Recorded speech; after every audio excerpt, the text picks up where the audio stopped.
Welcome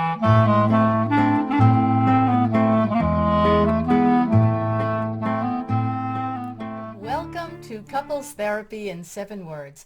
I am your co-host, Judy Alexander, and I'm here with my husband, Dr. Bruce Chalmer. Well, hello, Judy, and hello, viewers and listeners. Our topic for today is... The December Dilemma. The December Dilemma. And you may already be thinking what we're talking about, and we're going to explain that when we get into it in a little bit. And before we do that, let us, first of all, invite you to help us publicize this podcast. Tell your friends and subscribe and rate and like and all that kind of stuff that people do on social media. Please do that for us. We are continuing to expand our viewership and listenership, and we would like to continue that trend. Right, so thank you for listening and for viewing and for spreading the word. And while we're on the topic of this podcast, we are recording this, pardon my cough, folks. We are recording this on December 17th, and that means it is the height of the buying season for those people who celebrate Christmas in this December Dilemma. That's true. And we just have the perfect merch for you to consume as part of your gift buying. These make great gifts. You'll notice on one side it has our lovely logo, and on the other side it has our inspiring message, be kind, don't panic, and have faith. You can get that along with, let's not forget about our wonderful Couples Therapy in 7 Word t-shirts. And on the back it has the message, be kind, don't panic, and have faith. These are available in pretty much any size they make t-shirts. They're from really small to really big. And you can get all that if you go to brucechalmer.com and go to the shop tab. We've got a little store set up. Yes, we do. So you can get our merch. And let's not forget what else they can get as a perfect gift for any couple out there. For any couple out there, it is my book, Reigniting the Spark, Why Stable Relationships Lose Intimacy and How to Get It Back. Yes, indeed. And this is available. You can go to brucechalmer.com and you get the information on how to order it there from the Amazon site, from Barnes & Noble, from your favorite bookstore. We'll order it for you and get it in pretty quick time. And this is, of course, the paperback version. You can get it for Kindle, and you can also get it as an audiobook, for which I did the narration myself. And I keep hearing from folks who say, oh yeah, I've been listening to your book, which is kind of fun. Including, I think I mentioned this last time, including a fair number of the folks who now come to see me, as a psychologist, and they're saying, oh yeah, we've been reading your book. Or we've read your book, or maybe we ought to read your book, or something. And I don't push it on them. I really don't. They come to you through the book. They sometimes do that. Right. Exactly. They've seen the book. One of the things that we hear as from reader feedback is that it's not just for people who are in troubled relationships. It's for any couples that, like it says, reignite the spark, things that you can do to add a little oomph to your relationship. Indeed. So we hope you will acquire the book and review it and all that kind of stuff. All that stuff. So let me grab a cough drop if you can reach one of those for me. Thank you. So I'm not continually coughing all the way through this podcast. Okay. This is that cold. For those of you who follow us, this is that cold we've had for several weeks now. Right. Started with me. And you tested negative for COVID. Tested negative. And I just tested negative for COVID. I passed it on to you, and you're negative for COVID. So. But we've got the darn cold. You still get a cold even though there's COVID around. Yes, so I'd rather have the cold. And the cough lingers. So. Indeed. Anyway, so here we are, December 17th, and we have what we call the December Dilemma. Yes. The December Dilemma is, well, I guess it's the dilemma over what do you do around Christmas time, especially if you're a Jewish family. It doesn't only refer to interfaith families where one parent is Jewish and the other isn't. It also comes around because how do you celebrate Hanukkah when you see that Christmas is made such a big deal over, and do you overwhelm your kids? Do they feel left out? Now this year Hanukkah happened to have come early, so it's come and gone already. But, there's still that tension between Hanukkah and Christmas. Yep. Particularly when you have interfaith families. Yeah, and I do want to expand it a little, and then put on the table our lack of expertise, expanding it beyond Jewish people's experience of this, because the December Dilemma, of course, applies to anybody who isn't Christian or who doesn't have Christian traditions. Or doesn't celebrate Christmas. Which is to say, we know doesn't people celebrate that Christmas. are not Christian that Exactly. that have taken on Christmas traditions. Oh, absolutely. But I also know people who are, Muslims or people of other faiths who are not Christian and don't take on Christian traditions. And so Right. here and of course, our frame of reference here, folks, pretty obvious to most people who are watching this. We're in the United States of America. That's where we're coming from, which is largely the customs of this country are Christian customs mostly. So Christmas is, of course, the dominant thing that's happening around this time of year. So how does one deal with that if one isn't? And then we're going to get to a listener question in a little while that is specifically about a family that is interfaith. But I do want to comment on just,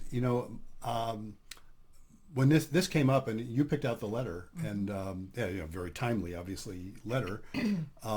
But I want to comment on my own evolution on this question. Okay. Because there's been something of an evolution in my own feelings about this. I remember back, roughly 20 years ago, when one of my sons, was wrestling with this. I mean, all of our kids are thoughtful kids, This one in particular is he likes to grapple with these issues, and he's a very gifted writer. And he was in high school. He was wrestling with these issues about should there be Christmas decorations and specifically Christmas things in the public square. Like a creche or a manger you're talking A about. creche or a manger or even a Christmas tree. Okay. That should City Hall in the little town where we lived have Christmas decorations, specifically Christmas. And of course, when you say specifically Christmas to Jews, I don't want to speak, obviously can't speak for all Jews, right? But I see things like a wreath on the door. That's a Christmas decoration. That's not just a pretty green thing that's pretty, which it is, by the way. It's a Christmas decoration. Right. I have no problem seeing it as a Christmas decoration. That's why I don't have it on my door, because I don't celebrate Christmas, because it's a Christmas decoration. Same reason I don't have a Christmas tree. Christmas trees are beautiful. I have no difficulty with that. But to me, it is definitely Christian. To lots of people who grew up with those traditions, they will say, It's American. it's American, Or it's not just- Christian. Right. It's Right. just a nice thing to have. And that's a fascinating thing. And, we touched on this a bit. Was it our last podcast? It was The one ideology? of our... Well, yeah, it was the... maybe it wasn't then, but the concept of folks who will come to me sometimes and say, I don't have any traditions. Yes, that Yeah. was last time. And I will often note, people who have Christmas trees and Easter eggs, and they may say, well, we're not religious, we don't go to church. Yeah, but those are Christian traditions. I say that with great respect. I'm sort of like a lot of the Christian clergy you hear about who are bemoaning the fact that Christmas has lost its relationship to Christ. Right. And I'm not a Christian, and I'm thinking, yeah, that's kind of a bummer, But leaving aside that, you don't even have to have that to recognize that as a rich, old tradition that is very specifically Christian. So, my evolution on this, and actually, I don't want to speak for my son, but I can mention, I think he's gone through a very similar evolution on this, and he's probably helped me on that too. So his view at the time was, it's really important in this country that we represent government institutions as very specifically neutral with respect to religion, not opposed to religion, but really specifically neutral, so that anybody can walk into City Hall and feel absolutely welcome as an equal with anybody else. And to have that be decorated for Christmas can feel like, okay, this is just reminding everybody, this is a Christian country, Right, whether you like and it or you're not. excluded. And you are, well, not excluded, but you're a minority. And this speaks to my evolution. Okay. Because at the time I was thinking, yeah, that's a really important principle, that nobody should even feel like a minority when they walk into a government building. They should feel welcome, and there shouldn't be a sense of I'm a minority or I'm not. With respect to some things, I'm in a majority, and with respect to other things, I'm in a minority. That's true for virtually every human being. So it shouldn't be, that was my thought at the time. I think that was my son's thought at the time too. I'll stop speaking for him because he's not here to argue with me. And he's welcome to, by the way. If you hear this, you'll know who you are. So Over the years, I've started to realize something I found really an interesting phenomenon. I think it applies a lot in our in where we are today, Okay. and not only where we are today with respect to this religion thing, but yeah, I know. I'll get to it. I'll get to it. So the idea is that I am a minority with respect to this. This is a largely Christian tradition country. In other Right. words, the country itself, I totally love the idea that the founders put in our Constitution or in the Bill of Rights that the country will not adopt a religion or prevent anybody from practicing it. But that doesn't mean I'm not a minority. And I don't mind noticing that. I don't mind realizing that. It's like, okay, so if City Hall is dressed up with Christmas decorations, because the vast majority of my neighbors are Christian, Yeah. even if they deny it, by the way, that's the one that gets me, but never mind that. They are. I mean, these traditions are Christian traditions. They're lovely, right? Look, if they were evil and horrible, if the tradition was, oh, let's celebrate crusades that killed Jews and Muslims, I would be saying, no, that's bad. I don't care that I'm a minority in that case, that you're a majority. You shouldn't do that, or like celebrating slavery or something like that. No, you shouldn't do that. But celebrating Christianity, which is the dominant group around here, I think it's fine as long as I'm not excluded. And that's where I think that distinction is interesting. I still shouldn't feel excluded, but I don't mind feeling like a minority because I am. If I can wrap my brain around that sense of I can walk into City Hall with its Christmas decorations and feel I am a minority and that better be okay. I can deal with lots of people wishing me Merry Christmas, which is not in the slightest bit insulting, but nevertheless underlines my minority status and makes me feel a little bit uncomfortable. Yeah. Because what do I say? Should I just, nowadays I just say Just thank say you. Merry Christmas. Merry Christmas to you too. That's what I say. I have no problem. But people should realize I don't have no problem because it doesn't make me feel uncomfortable. I have no problem because I don't mind feeling a little uncomfortable because I am a minority. And I don't mind acknowledging that I'm a minority. And those of us who are minorities, I think, need to be able to be okay with that. It is a difficult time of year if you're not a Christian person, because every place you go, it's Christmas. It's Christmas this, Christmas that, Christmas this. And it's especially difficult for children who are not Christian. Now, I can't speak for children of other religions. I just know from my experience growing up Jewish, from my children's experience, which was very different than mine and yours, because we grew up in the 50s and 60s and 70s in predominantly Jewish areas.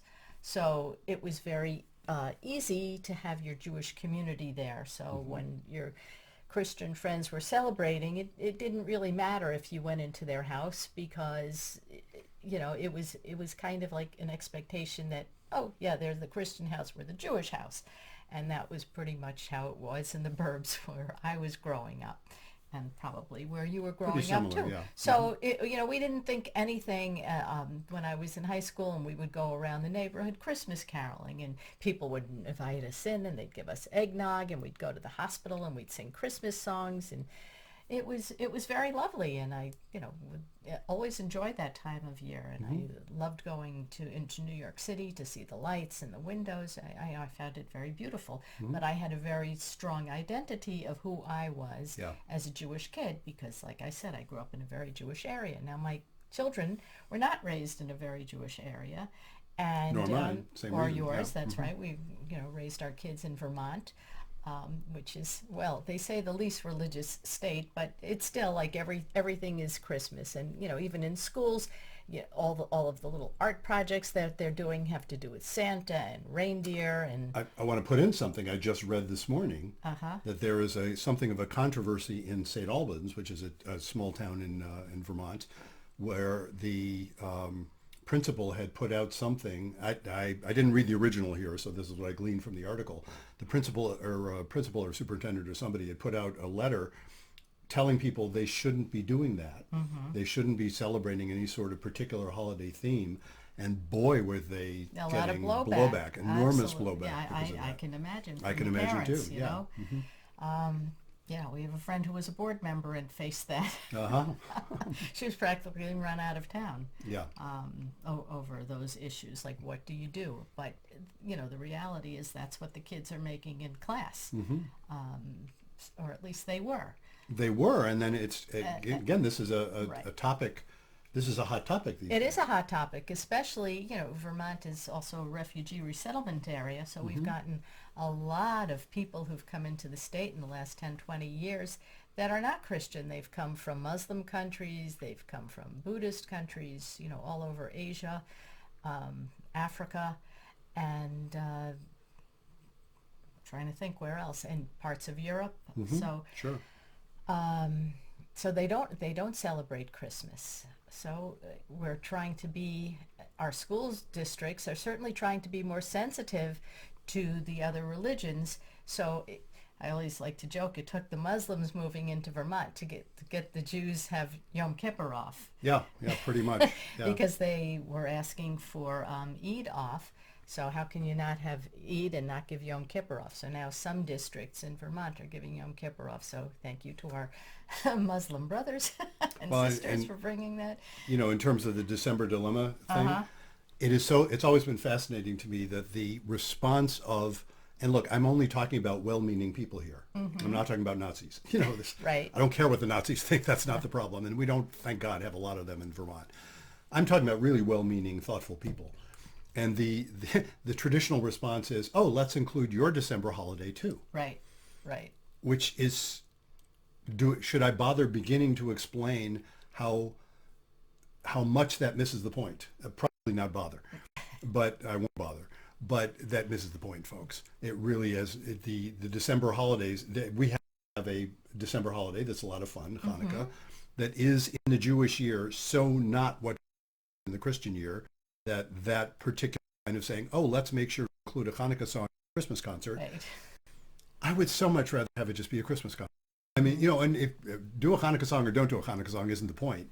But don't say, oh, yeah, we're being inclusive because we're including your December holiday too. It's just Right. like ours. Yeah, a little bit of tokenism there. So. Well, yes, a lot of difference in there, yeah, actually. As opposed to, would you please not schedule the field trip on Yom Kippur? Would you at least do that? If you're if you're claiming to be inclusive, don't do that. Right, and don't have your statewide exams on Passover. Exactly, exactly. And yet to do, it is remarkable because, and this is another comment ties into something I think I referred to before, there is right-wing anti-Semitism, and there is, I won't even call this anti-Semitism, there's right-wing insensitivity, Okay.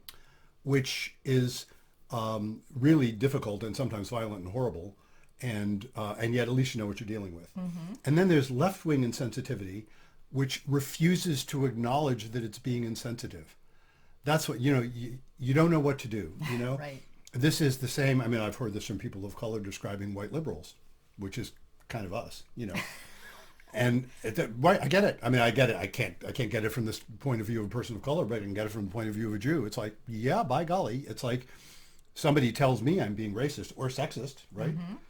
Oh, it couldn't be me because I'm enlightened, I'm woke. Right. That couldn't be me. Well, it turns out it sometimes is, and I actually have to learn how to listen. If I were merely right wing and just said, to heck with all of you, at least you know what you were dealing with, Like to hear the right wing saying "fa." Yeah, it's like the right wing. Well, actually, those right wing Jews that would say Well, "fat." yes, right wing Jews. Yes. Right wing Jews would say "fat." That's Yiddish, whatever. So yes, December dilemma. Should we Yes. turn to our listener question Why don't now? we You do think? that? Yes, go for it. Okay. So Carrie writes, Dear Dr. Chalmer, just going to move that over a little bit. Cameron and I have been together for 8 years. We got married 2 years ago, and we now have an almost 1-year-old daughter. I am Jewish. Cameron was raised Catholic, but doesn't really practice anymore, and he agreed to raise our children Jewish. In the past, Cameron has had a small tree for Christmas in our home. But now that we have a child, I'm feeling conflicted over having a tree. Since we agreed to raise her Jewish, won't it be confusing for her to see a tree in our home? Cameron says he doesn't even think of it as a Christmas thing since it's become so American, and besides, it's so pretty. My in-laws aren't helping because they keep talking to our daughter all about Santa. We are planning to go to their home on Christmas Day, and my father-in-law decided he wants to dress up as Santa for all the grandchildren. There are 4. Our daughter is the youngest. I'm feeling that this isn't what I bargained for. I'm not particularly religious. I don't regularly attend a synagogue, but now that we have a child and are planning more, we talked about joining a synagogue. How do other families deal with this? I'm especially writing to you because I heard your podcast about how you met, and you mentioned that Judy was a synagogue educator. I'm sure she's come across this in her experiences. What can you suggest? Thank you in advance, and happy holidays. Wow. Carrie. Thank you for sending that in. And yes, we've had a few letters to that effect. What do we do at the holiday time? How do we deal with it when, and I will say the families that have written to us have been a Christian and Jewish. Yes, so, indeed. That's mostly gonna... the context here. So Judy, you used to be a synagogue educator. Terry picked up on that. Yes, she did. And you yes, did. I have come across this a lot over the years with many families. And we should mention it's a Reform synagogue. It's a Reform synagogue. Where there are lots and lots of, look, there are interfaith families pretty much across the board nowadays. Not too many in Orthodox. Yeah. But plenty in conservative synagogues as well, but especially in Reform synagogues, which are very welcome to interfaith families. Right. So yeah, a little background just on Jewish Christian things. So in Jewish religion, in most strains, we have what's called matrilineal descent, meaning if your mother is Jewish, you're Jewish. It goes through the mother's line. So when we were growing up, there weren't that many intermarried families in our neighborhood. And if there were, usually if it was the mother who wasn't Jewish and they were raising the children Jewish, she converted. Now, in the 1960s, the head of the Reform movement, Rabbi Alexander Schindler, said, no, we're going to recognize patrilineal descent, meaning the line through the father or the mother in intermarriage, as long as the child is raised in that faith. So it could have been if you're a non-Jewish woman and your father is Jewish in the Reform movement, and they send you to Hebrew school and synagogue, you would be recognized as Jewish. So that took a little bit of some of the, I don't even know what to call it, the burden off of having an interfaith family, or within the Reform movement. Within the Reform movement. At the cost of causing no end of difficulty among the Jewish, the various Jewish, strands. Right. Yeah. So I just wanted to put that out there for people who might not understand the interfaith thing. So I think I've seen many families where with the one Christian parent and one Jewish parent, where they will have a tree in the house, and they explain to the child that this is mommy's or daddy's tradition, and while it's very lovely, it's not what we do as Jews. But I think the families that I've seen where the children have really strong identities, and this is something that Carrie was starting to allude to, that she's not affiliated with a synagogue, I think it really helps the child to be part of a Jewish community. So unless you live in a very Jewish area where all your neighborhood kids are Jewish, your child's not going to have that identity. She's going to see, oh, that's what all my friends are doing, and I don't like this Jewish stuff, because frankly, when you're a kid, it's very appealing because everything, like you said, is decorated. Everything is Santa. What are you going to, you can walk into a store and everybody will ask the little kid, oh, what are you asking Santa for? I mean, I can't tell you how, I'm sure you went through that when you were growing up, that your kids got it. I will note, in fact, just one little anecdote. I remember at the time when my kids were little, and I was wearing a yarmulke all the time. I mean, I was very publicly Jewish. Yeah.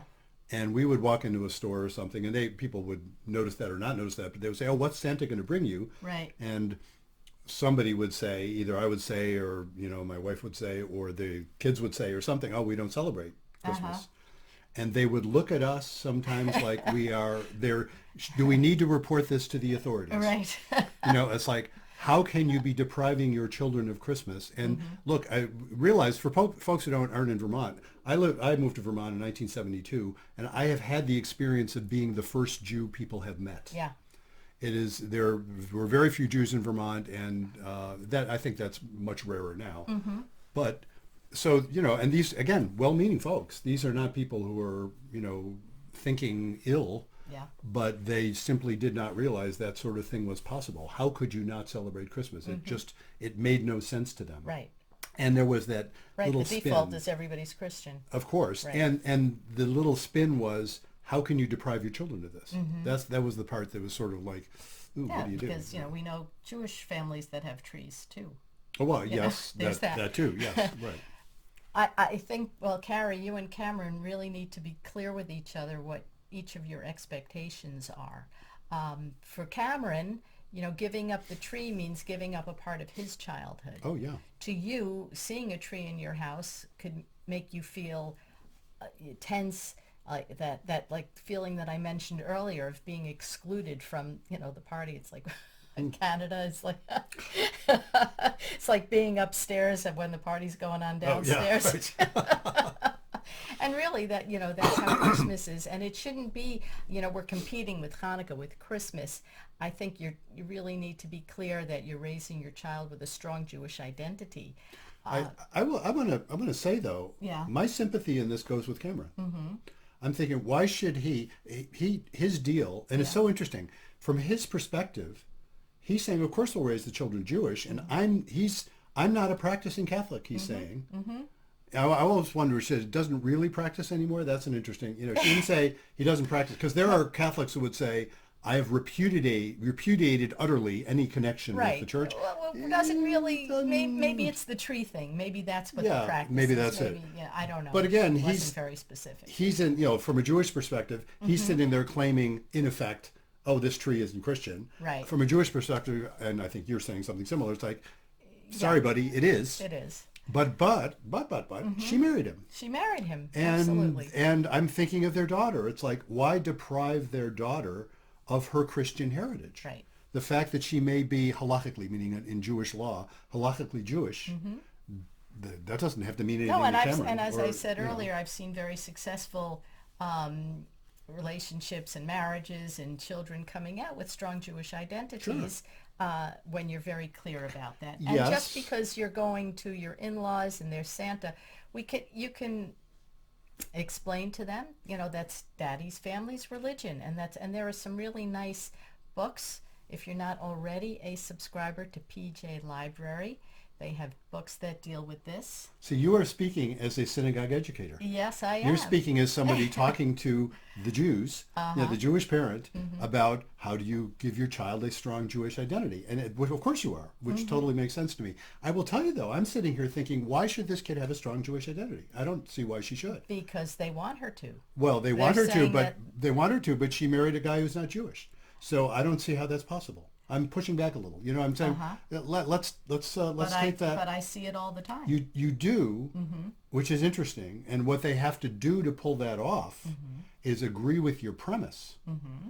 So, and I've seen this too. You've seen much more of it as an educator, directly in it. But I've seen it too, where the person in Cameron's position has really his heart is in it, raising those kids Jewish. Right. I am moved to tears sometimes by parental remarks at bar and bat mitzvahs from the non-Jewish parents. Yes. And they sometimes, and I've said this to lots of parents, they're the ones who seem to just nail it. Yeah.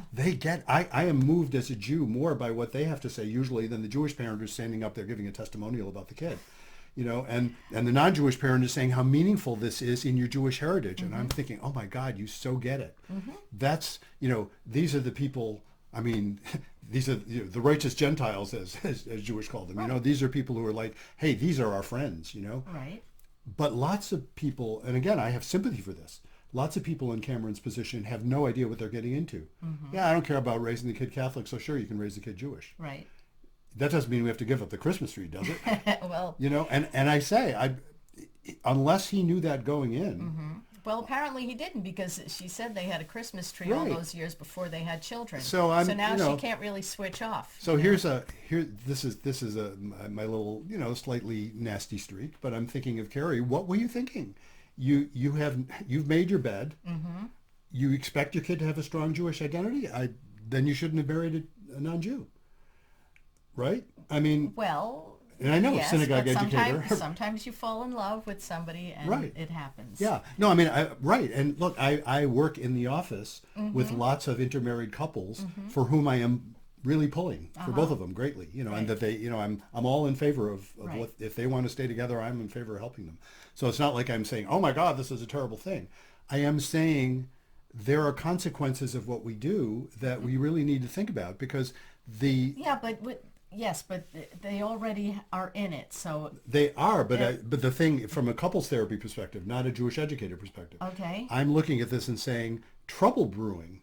The advice you are giving Carrie Yeah. is absolutely the advice that the Reformed Jewish educator gives, right? And says, here are the books, here's PJ Library, here's the stuff you can do to have your child emerge from this with a strong Jewish identity. And we both know adults who grew up that way with really strong Jewish identities, and it's a machaya. It's a good thing.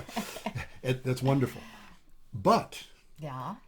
then there are those couples where Cameron may be well feeling like this is a bait and switch. And I have sympathy for that. And I think Carrie needs to think about that carefully, because Oh, absolutely. I'm Maybe- I'm not saying that she has to eradicate all his beliefs. oh no, of course not. But the way you were describing it from Yeah. a Jewish perspective, you're saying this is your daddy's religion, not yours. And I'm thinking they may be in one of those situations where, no, this is Jewish is mommy's religion, and that's the education we're giving you, and you get to be Jewish if you want to be, but you also get to be Christian if you want to be, because you have that heritage as well. And it's funny that I say that, because I am all about giving your children your traditions. Right. But in a situation where there are multiple traditions, it's not so easy to just say, we're No, just it's going to pick not. one and reject the other. Well, I don't think it's saying reject the other. Oh, how is it not? Well, you're right. You're right. Right. There's it. You yes, can't, there's you a- know this. Yes, because I've seen it when they have a kid and they say, well, you get to choose, Oy. but then they raise them with nothing. So how do they know what to choose? Right, but So- that's awful. But also, we both know, this is look, I love this. Folks who have followed this probably know this, or certainly folks who've seen me as clients know this. I love paradoxes. I'm so into paradoxes, and this is a great one, because we know from a Jewish perspective, you cannot be both Jewish and something else. Correct. You just can't be. There's no way to do it.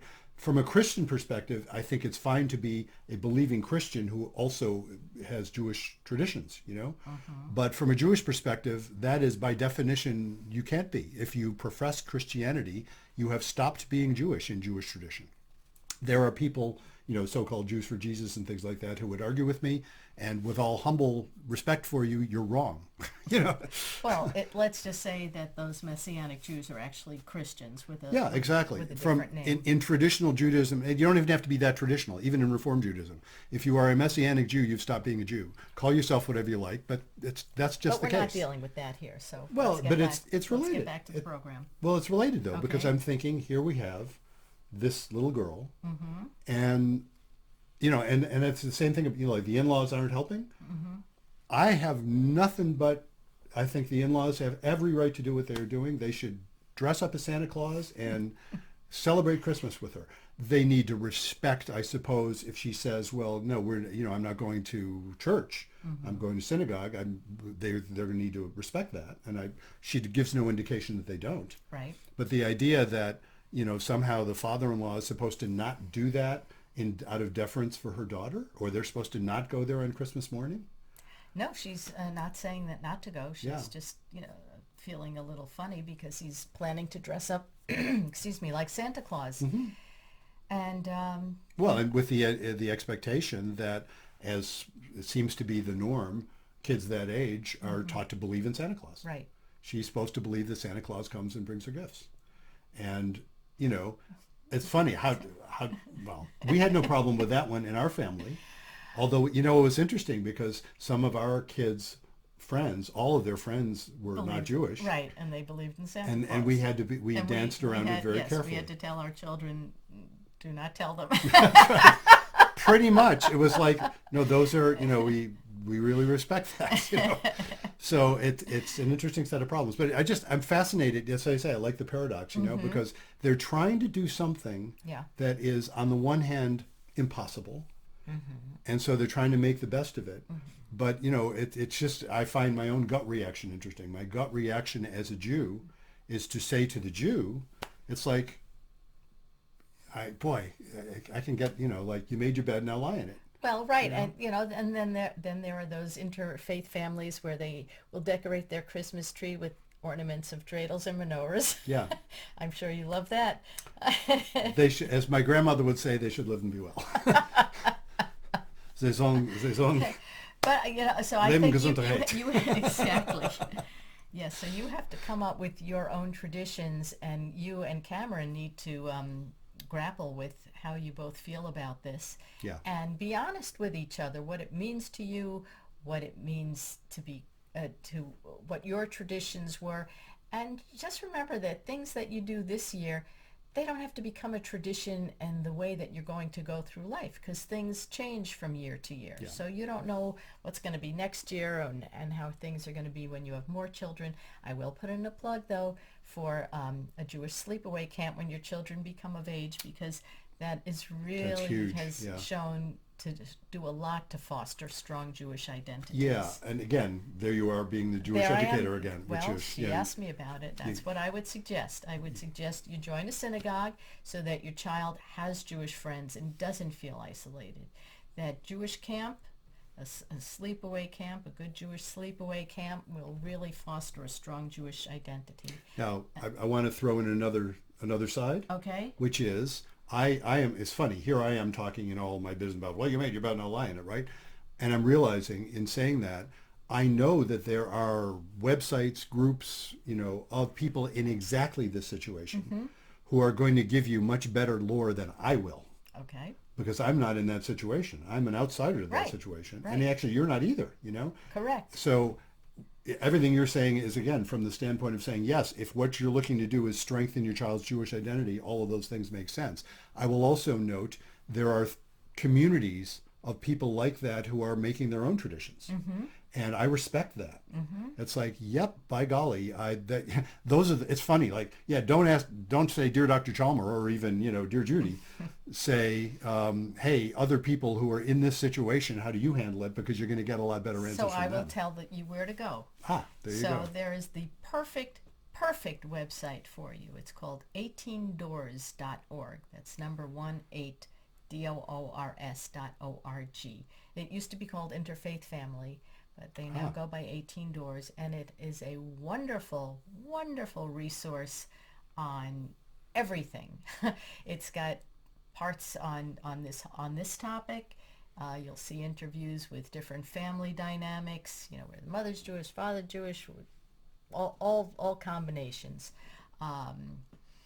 It deals with Jews of color. It deals with how to celebrate holidays. They've got great recipes, all kinds of wonderful suggestions. So there we are. So that would be my recommendation, 18doors.com. Or Maybe we could get somebody from them on the show. Well, maybe we can. Yeah, that's something to think about. Yeah. There's also reformjudaism.org, which is the Reform Judaism website that also has information on interfaith families.